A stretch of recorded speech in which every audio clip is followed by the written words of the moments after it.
He knows a lot about the science stuff. Professor Dave explains. Let's look at some questions involving empirical and molecular formulas. The first one asks, in a particular compound, C, H, and N atoms are present in a 9:1 to 3.5 ratio by mass. Its molecular mass is 108 atomic mass units. What is the molecular formula of the compound? Then the second question asks, upon combustion, a gaseous hydrocarbon produces 0.72 grams of water and 3.08 grams of carbon dioxide. What is the empirical formula of the compound? So if you're not sure how to do these, check out my tutorial on elemental analysis, which talks about empirical and molecular formulas, and then give this a try.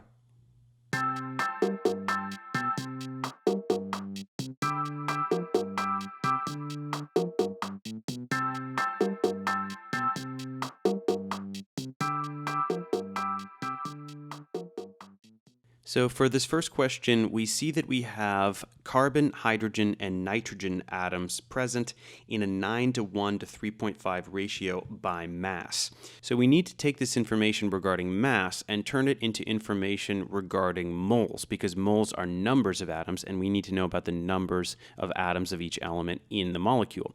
So let's just assume from our 9:1 to 3.5 ratio that we have 9 grams of carbon, 1 gram of hydrogen, and 3.5 grams of nitrogen. And that way, we will obey that ratio, and then we can get moles. So 9 grams of carbon times 1 mole over 12 grams, since that's the molar mass of carbon, means that we have 0.75 moles of carbon. Then we have 1 gram of hydrogen, and so we multiply that by 1 mole over 1 gram, because that's the molar mass of hydrogen, and we get 1 mole of hydrogen. Then 3.5 grams of nitrogen times 1 mole over 14 grams, because that's the molar mass of nitrogen, gives us 0.25 moles of nitrogen. So we took our ratio and we just assigned those numbers gram values so that our grams obeyed that ratio, but then we had some actual concrete masses so that we could convert them into moles. So our 0.75, 1, and 0.25, those are the moles associated with that ratio by mass. So we have a 0.75 to 1 to 0.25 ratio for these, and we want whole number values. So the easiest way to do that is to just multiply everything by 4. That will give us a 3 to 4 to 1 ratio. So that means that our empirical formula is C3H4N. But we do want the molecular formula of the compound. Now, luckily, we also have some additional information. So first, let's just go ahead and get the formula mass for this empirical formula unit. So we have 3 times 12, because there's 3 carbons, 4 times 1, because there's 4 hydrogens, and 14, because there's 1 nitrogen. So if we add that up, that's 54.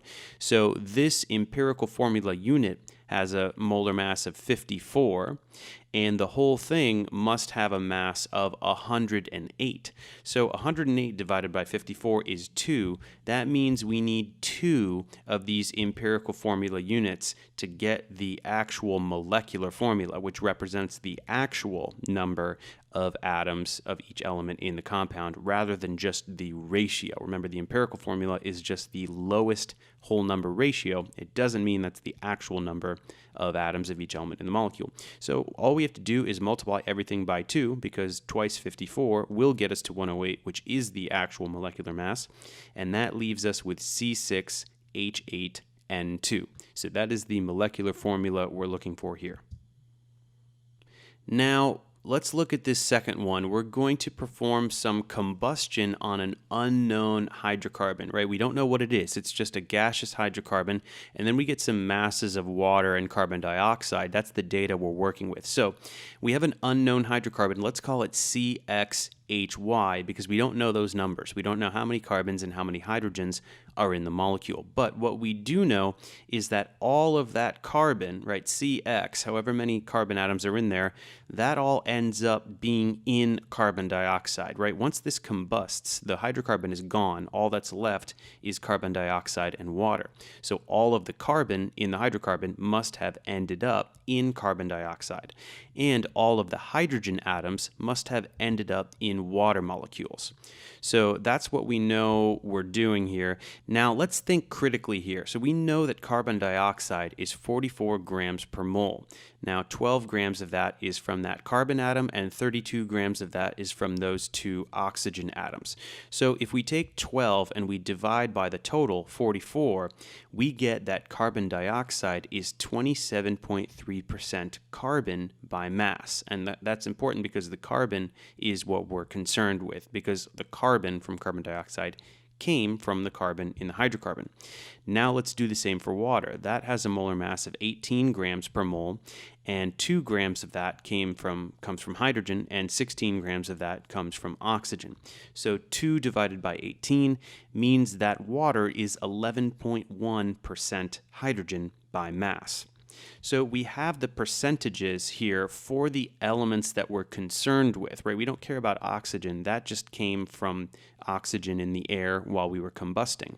But the carbon and the hydrogen came from our hydrocarbon. So we know that we got 3.08 grams of carbon dioxide. So if we take 27.3% of that, and the way we do that is we just multiply by 0.273, that means we get 0.841 grams of carbon. So of the 3.08 grams of carbon dioxide that we collected, 0.841 grams of that is carbon, and that is the carbon from the hydrocarbon. So that mass of carbon was the mass of carbon in the hydrocarbon. And we do the same for water. Let's take 0.111 times 0.72 grams because we collected 0.72 grams of water, and multiplying by 0.111 means that we collected 0.8 grams of hydrogen out of that mass of water that we collected. So now we have some masses, right? We know that our hydrocarbon contained 0.841 grams of carbon and 0.8 grams of hydrogen because that's what we collected in carbon dioxide and water. So let's convert these to moles. 0.841 grams of carbon times 1 mole over 12 grams gives us 0.07 moles of carbon. And then 0.8 grams of hydrogen times 1 mole over 1 gram, since that's the molar mass of hydrogen, gives us 0.08 moles of hydrogen. So now we have this ratio here, and that is going to enable us to get the empirical formula, because if we change that into a ratio of integers, that will give us C7H8. So that is the empirical formula for this compound.